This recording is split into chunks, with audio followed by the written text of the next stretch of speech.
Terima kasih pemirsa, Anda masih menyaksikan Dialog Spesial. Bang Tosa, tadi kita sudah membahas sedikit gini ya terkait dengan apa saja yang sudah Anda lakukan untuk Yap. warga di Lampung Tengah. Kita beralih sedikit Bang Tosa. Saya ingin meminta pendapat Bang Tosa. Bang Tosa setuju tidak jika wakil rakyat itu harus benar-benar berpihak kepada rakyat ya? Wakil rakyat ya harus, karena wakil rakyat itu wakilnya masyarakat, wakilnya apa yang diinginkan oleh masyarakat ya harus diperjuangkan. Artinya kita harus berpihak, harus sesuai yang apa yang diinginkan masyarakat. Harus itu karena kalau kita tidak berpihak kepada masyarakat untuk kedepannya masyarakat nggak mau milih lagi. Karena masyarakat di daerah itu menggantungkan harapan mereka. Apa yang diinginkan, apa yang dicita-citakan, ya dui wakil rakyat itulah gitu Mbak. Ya baik, jadi keluh kesah semuanya ditampung oleh Ya. dewan inilah ya, Ya, gitu ya, ya, wakil ya. rakyat ini ya Bang Tosa ya. Namun kita juga tidak bisa mungkiri Bang Tosa bahwa ada stigma yang berkembang di tengah masyarakat kalau wakil rakyat sudah jadi gitu ya, sudah terpilih itu lupa sama janji-janjinya, jadi ingkar janji, banyak ya Bang stigma seperti itu. Nah menurut Bang Tosa seperti apa dan juga ini sebenarnya bagaimana cara menghilangkan stigma seperti ini yang Oke. berkembang di tengah masyarakat? Kalau saya pribadi yang pertama tidak janji.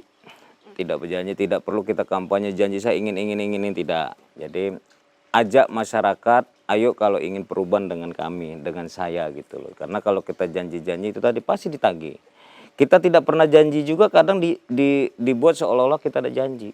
Nah, jadi pertama jangan ada janji. Apabila memang ada janji ya tepati. Tapi terkadang masyarakat tuh menilai dipukul rata semua dewan, dipukul rata semua bahwa anggota dewan itu suka berjanji, bupati itu suka berjanji. Nah itu saran saya sih ya jangan jadi janji, tapi kita buktikan dengan kerja kita bahwa memang dewan-dewan ini layak, dewan-dewan ini memang siap menjadi garda terdepan untuk masyarakat mereka. Jadi jangan sekedar janji, sudah action aja gitu ya, aksi Aksi saja aja. Banyak gitu. berbuat dulu. Jadi kalau teman-teman yang bacalek ya bakal calon legislatif itu udahlah nggak usah janji-janji, berbuat aja dulu, tunjukkan ke masyarakat bahwa kalian itu memang layak, bahwa kalian itu memang yang dibutuhkan masyarakat. Jangan janji apabila saya jadi nanti saya buat ini. Ada juga yang belum nyalon, belum keluar sudah menjanjikan nanti saya buatin BPJS gratis dan sebagainya. Itu BPJS gratis itu memang punya siapa gitu pertanyaannya. Nah, itu banyak terus kali janji gitu, Mbak. Baik Bang Tosa. Nah ini kita akan memasuki pemilu 2024. Tidak terasa Bang Tosa ini kita sudah di pertengahan bulan juga. Ya. Seperti apa sih dari Anda sendiri Bang Tosa, caleg yang berintegritas dan tentunya pro rakyat? Ya, yang jelas yang punya kepribadian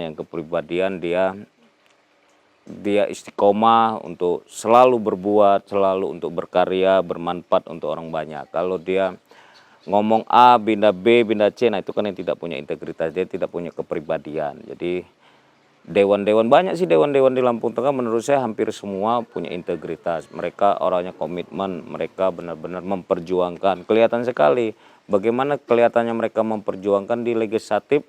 Setiap hearing mereka selalu tampil, mereka selalu bicarakan kampung mereka selalu bicarakan kecamatan mereka gitu. Ya alhamdulillah dari Trimurjo ini satu-satunya masyarakat percaya untuk saya duduk di legislatif. Apa yang mereka sampaikan ya saya perjuangkan di legislatif. Insya Allah terus kita perjuangkan. Baik Bang Tosa, ini juga kita berbicara terkait tahun politik. Menurut Bang Tosa, apakah kader-kader Demokrat ini sebenarnya sudah berintegritas dan juga pro rakyat? Ya, kita sebelum penjaringan ya, sebelum masukkan namanya ke daftar calon sementara untuk sementara ini, kita seleksi dulu orang-orangnya benar-benar nggak sih, benar-benar memperjuangkan nggak atau ingin merusak partai. Karena kami duduk di dewan adalah utusan-utusan dari partai. Nah, saya sampaikan ke teman-teman bukan hanya utusan partai, kami di dewan itu adalah utusan rakyat. Jadi dirubah statement Demokrat bahwa anggota dewan utusan partai. Kami buat statement bahwa Demokrat atau anggota dewan Demokrat atau calon anggota dewan adalah utusan rakyat, bukan utusan partai. Jadi Anda pastikan bahwa kader-kader apalagi ini bacalek ini sudah apa ya Bang ya, sudah diseleksi Iya. sedemikian rupa ya. Betul, Bang ya, Tosa. karena selain administrasi ya persyaratannya itu kan harus ada ijazah dan sebagainya, SKCK dan sebagainya.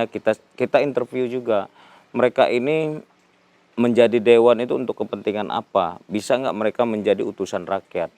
Bisa nggak mereka bisa menyampaikan aspirasi rakyat, bukan aspirasi partai, bukan utusan partai atau petugas partai. Kami yakin, kami teman-teman Demokrat, kami adalah utusan rakyat, wakil rakyat. Iya, baik Bang Tosa, mungkin juga bisa disampaikan juga nih Bang, sebenarnya harapan Anda untuk tahun 2024 ini seperti apa?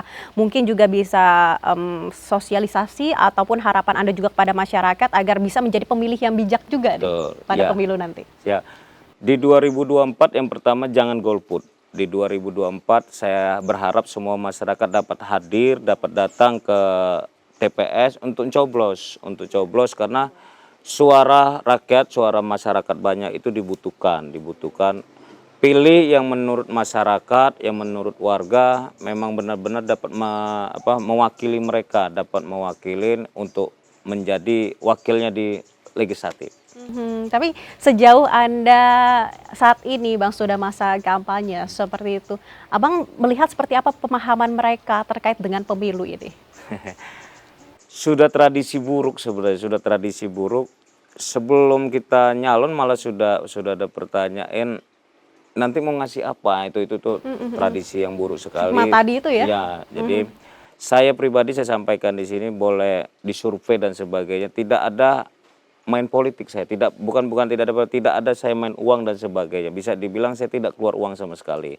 Saya sampaikan ke mereka yang pertama, saya pulang ke Lampung Tengah ini, saya dulu di Jakarta.